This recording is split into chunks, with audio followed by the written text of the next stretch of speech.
नमस्कार। आज हम लोग ऐसे टॉपिक पे बात करने वाले हैं जिससे आम तौर पे मैं देख पा रहा हूँ कि हर एक आदमी कभी ना कभी उससे उस रोग से सामना कर रहा है। आज हम बात कर रहे हैं सबसे ज़्यादा होने वाले दांत के रोग के बारे में, वो है डेंटल कैरीज, दंत क्षय रोग, आप लोग की भाषा में दांतों में कीड़ा लगना। अभी WHO के नए डाटा के हिसाब से पूरी दुनिया में 96% लोग जो हैं वो दांत के रोगों से कभी न कभी अपने जीवन में दो चार हुए हैं।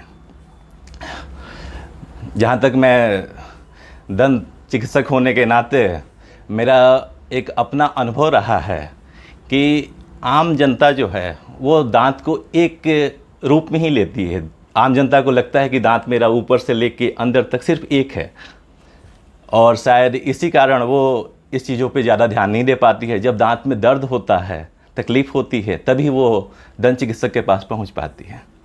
तो इसीलिए मैं चाहता हूं कि आप सभी को जागरूक करूं। इसके लिए दांत जो है, मैं बताना चाहूँगा कि दांत जो है एक नहीं होता ऊपर से नीचे तक, इसमें 3 परत होती है। सबसे ऊपर जो सफ़ेद रंग का परत होता है उसको डेंटल इनामेल बोलते हैं। ये 1 से 2 mm का परत होता है। हमें दिखता दांत सफ़ेद है, लेकिन ये सिर्फ 2 mm ही सफ़ेद होता है। उसके जस्ट नीचे एक दांत की दूसरी परत होती है, उसको डेंटिन बोलते हैं। और तीसरी परत होती है दांतों की नसें, जिसको डेंटल पल्प बोलते हैं। तो आइए हम समझते हैं कि जो दंत क्षय रोग है ये कैसे शुरुआत होता है, कैसे आगे बढ़ता है। सबसे पहले दांत में जो सबसे ऊपरी परत है इनामेल, उसमें कीड़ा पकड़ता है, और इसमें किसी भी मरीज को कोई भी तकलीफ़ नहीं होती है, कोई लक्षण नहीं आता है। मरीज को पता भी नहीं चलता है कि उसके दांतों में कीड़ा पकड़ चुका है।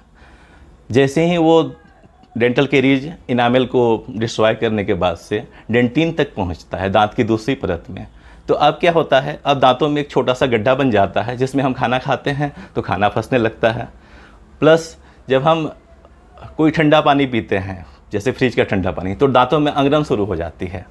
तो ये पहली बार पेशेंट को पता चलता है कि नहीं, मेरे दांत ख़राब हो रहे हैं, दांत में कुछ हो रहा है। लेकिन पेशेंट इस स्टेज में नहीं आ पाता।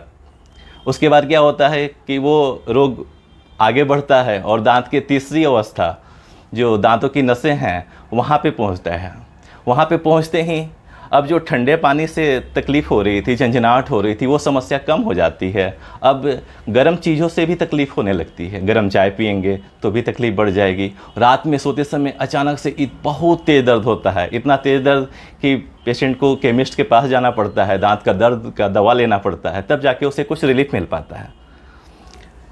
और उसके बाद इस स्टेज में पेशेंट अगर क्लिनिक पहुंच गया तो अच्छी बात है। कई पेशेंट केमिस्ट के दवा खा के इस स्टेज को भी पार कर जाते हैं। तो इसके बाद एक चौथी अवस्था होती है, क्योंकि दांत हमारे हड्डियों के अंदर होता है, और अब दांत तो इन्फेक्टेड हो गया, नसें इन्फेक्टेड हो गई, तो बचता है हड्डी। अब अगली अवस्था में हड्डियों में इन्फेक्शन पहुंचता है, हड्डियों में सूजन आती है, मसूड़े में सूजन होती है, और फिर पस उसके रास्ते बाहर निकलती है। तो कुल मिला के मैं महसूस कर पा रहा हूँ कि अगर मरीज को ये अवस्थाएं पता हों, प्लस उसका इलाज पता हो, तो वो इसके लिए जागरूक रहेगा और समय पे पहुंच पाएगा। जैसे कि अगर बात करें हम, जैसे ही हमारा दांत का जो डेंटिन में कैरीज है, अगर इस स्टेज में है, दांत में खाना फंस रहा है और ठंडे पानी में अंगरन हो रही है, तो इसका बहुत ही साधारण सा उपाय है। आपको एक दिन के लिए डेंटिस्ट के पास जाना है। वो दांतों के सड़े हुए हिस्से को साफ़ करेंगे और दांत में मसाला भर के उसको पहले की तरह कर देंगे। इसमें आपको समय की बचत होगी, पैसे की भी बचत होगी, और रोग भी अपने वहीं पर रुक जाएगा, आगे नहीं बढ़ेगा। अगर हम गलती से इस स्टेज में नहीं पहुंच पाए हैं, दांतों में तेज़ दर्द वाले स्टेज में आ गए हैं, तो इसका मतलब हुआ कि आपके दांतों में सड़न नस पे पहुंचा हुआ है। उस स्टेज में भी हम दांतों को बचा सकते हैं।